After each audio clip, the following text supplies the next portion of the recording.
কাবলাল জুমা কোনো সুন্নত নেই, কোনো হাদিস দ্বারা প্রমাণ করতে পারবেন না।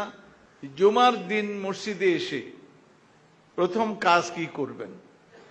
আমি শুনছি আপনাদের এখানে এটাও কানে শুনেছি যে আপনারা বক্তব্য দেওয়ার পরে এরপরে কি পড়বেন? সুন্নত পড়বেন, তাই না? বক্তব্য শোনার পরে কি করবেন? সুন্নত পড়বেন। না না, কাবলাল জুমা কোনো সুন্নত নাই, কোনো হাদিস দ্বারা প্রমাণ করতে পারবেন না। কাবলাল জুমা কোনো সুন্নত আছে, খালি 2 রাকাত। এই 2 রাকাতটা কি? এটা হলো দাখলুল মসজিদ না, এটাকে বলা হয় তাহিয়াতুল মসজিদ। মসজিদের সম্মান, মসজিদ আল্লাহর ঘর, দরবার। এই দরবারে প্রোটোকল হলো আগে 2 রাকাত পড়েন, কপালটা নাকটা আগে মাটির মধ্যে ঘষেন। এটাই হলো আল্লাহর প্রতি আপনি এখানে প্রোটোকল মানলেন, নিয়ম সিস্টেমটা মানলেন, এরপরে আপনি বসেন। কিন্তু এর আগে বসতে পারবেন না। যদি আপনি ঢুকে দেখলেন যে ইমাম মাত্র এই 1 মিনিট 1.5 মিনিট বাদে জামাত দাঁড়াবে, আপনি দাঁড়িয়ে থাকবেন। ইমাম একামত হবে, আপনি তার সঙ্গে ইক্তেদা করলে ওই যে নামাজ সেজদা করলেন, ওইটা তাহিয়াও হলো, ফরজ আদায় হলো। বুঝে আসছে?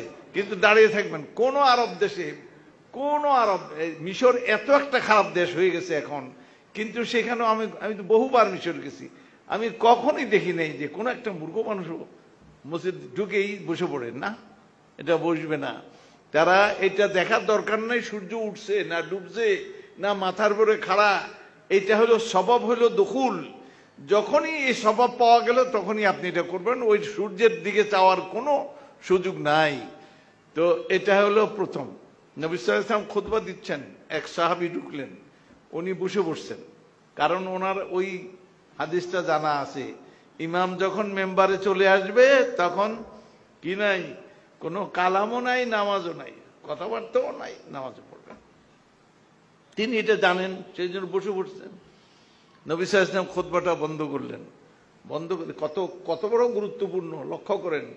খুতবা বন্ধ করে তাকে নাম তাদের জিজ্ঞেস করলেন, নামটা আমার ভুলে গেছি। ওনাকে জিজ্ঞেস করলেন, আসসালাইত, তুমি কি নামাজ পড়ছো? ক্বালা লা ইয়া রাসূলুল্লাহ, হে আল্লাহ রাসূল, আমি কিন্তু নামাজ পড়ি নাই। কুম, দাঁড়াও, ওয়ারকা রাকাতাইন, 2 রাকাত আগে মারো। এটা কেমন মনে করেন আপনি? আর এখানে কয় এখন বসেন, পরে সুন্নতের সময় দেয়া, সুন্নতই নেই ওটা সময় দেয়।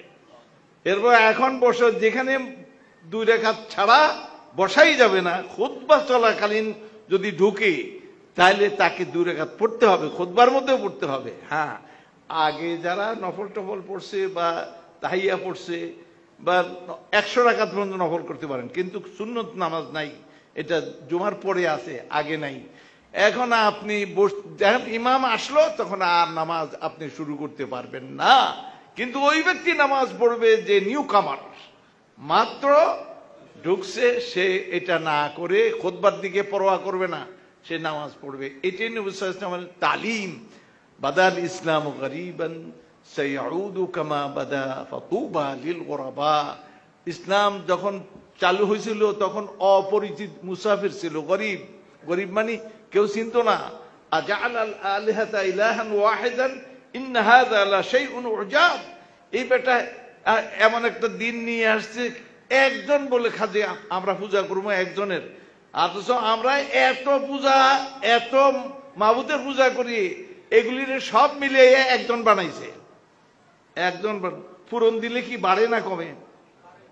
যোগ দিলেও বাড়ে, কিন্তু এখানে পূরণ তো নাই, যোগ দিয়া আরো কমছে। এলে একজন,